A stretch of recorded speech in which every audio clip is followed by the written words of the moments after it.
144 वर्ष के बाद उत्तर प्रदेश के प्रयागराज में महाकुंभ का आयोजन किया गया होता है। बिहार के दरभंगा जिले के एक हस्बैंड और वाइफ जो दोनों संगम के तट पे स्नान करने के उद्देश्य से प्रयागराज में आए होते हैं। वो महिला जो कि संगम के तट में डुबकी लगाने गई होती है और उसका हस्बैंड अपने सामान और उस कपड़ों की रखवाली कर रहा होता है। जैसे ही वो महिला डुबकी लगाकर निकलता है तो पाता है कि उस जगह पे उसकी हस्बैंड नहीं है, जिससे वो महिला काफ़ी परेशान हो जाती है। परेशान होने के बाद अपने हस्बैंड को चारों तरफ ढूंढने लगती है। उसके शरीर पूरी तरह से गीला होता है, लेकिन ढूंढते ढूंढते शाम के वक्त हो जाता है। उस बेचारी अकेली महिला बहुत ही ज़्यादा परेशान हो गई रहती है। प्रयागराज में वो कहे तो किसे कहे, फाइनली उन्होंने जो अलाउंस होता है, अलाउंस पे जो साउंड लगे होते हैं वहाँ पे जाते हैं और अपने हस्बैंड का नाम अलाउंस करवाते हैं, लेकिन कोई रिस्पांस नहीं आता है। फिर 2-3 घंटे बाद दोबारा नाम अपना अलाउंस करवाते हैं, लेकिन रिस्पांस ना आने के कारण वो महिला काफ़ी नाराज़ हो जाती है और काफ़ी गुस्सा अपने हस्बैंड के ऊपर गुस्सा हो जाती है और साथ ही मन रो रही होती है।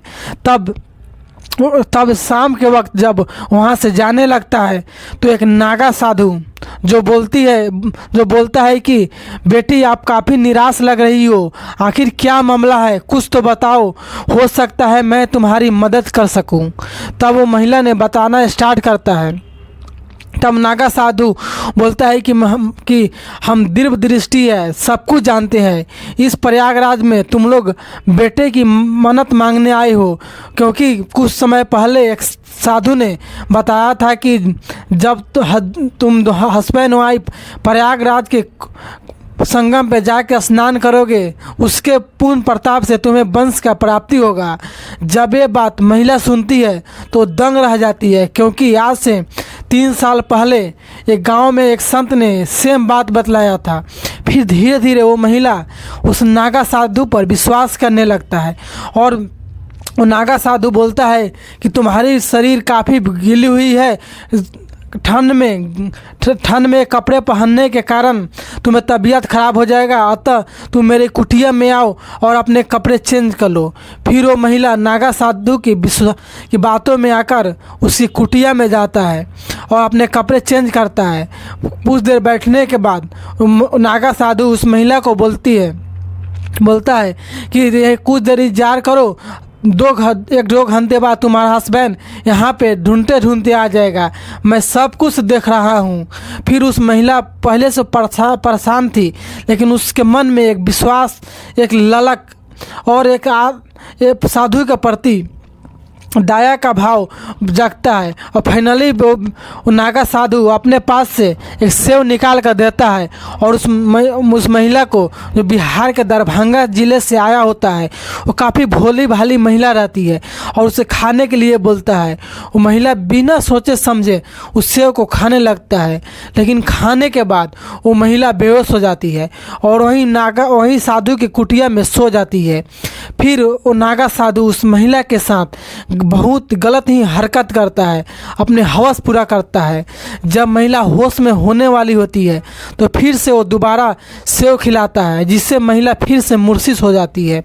और बता दें कि उस सेव में कुछ नशीली पदार्थ मिलाई हुई रहती है। ये करते करते लगभग पूरी रात उस महिला के साथ शोषण करता है और अपने मन की हवस पूरा करता है। जब सुबह होता है तो नागा साधु वहाँ से अपने कुटिया से निकलकर भ्रमण करने निकला होता है। तभी मीडिया वालों को नागा साधुओं के कुटियों के बीच एक महिला दिखाई देती है। फिर मीडिया वाले को उस पर शक होती है और फौरन प्रशासन को बोलती है। प्रशासन आता है तो उस महिला से पूछताछ करने लगता है। तो महिला ने सारे वृत्तांत कह सुनाता है कि कैसे उन्होंने अपने हस्बैंड के साथ इस प्रयागराज मेले में आए और कैसे खो गए। उसके बाद जब यहाँ आने का कारण पूछता है तो महिला बतलाती है कि मुझे तो नागा साधु ने लेकर आए और पूरी रात में बेहोश था, मैं कैसे आया, क्या हुआ, मुझे कुछ भी इस चीज़ें के बारे में जानकारी नहीं है। तभी नागा साधु उसी समय वो भ्रमण करके आते हैं। तब वो नागा साधु को आते देख महिला ने उसके तरफ इशारा करते हैं और पुलिस प्रशासन और मीडिया वालों को बोलते हैं कि यही बाबा है जिसके कारण मैं इस कुटिया में आया हूँ, इन्होंने मेरी सहायता किया।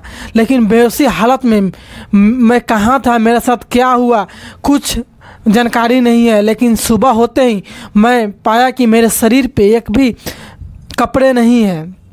तब सुनते ही नागा साधु वहाँ से भागने का प्रयास करता है। फाइनली पुलिसकर्मी और मीडिया वालों ने मिलकर उस नागा साधु की क्लास लेना स्टार्ट कर देते हैं।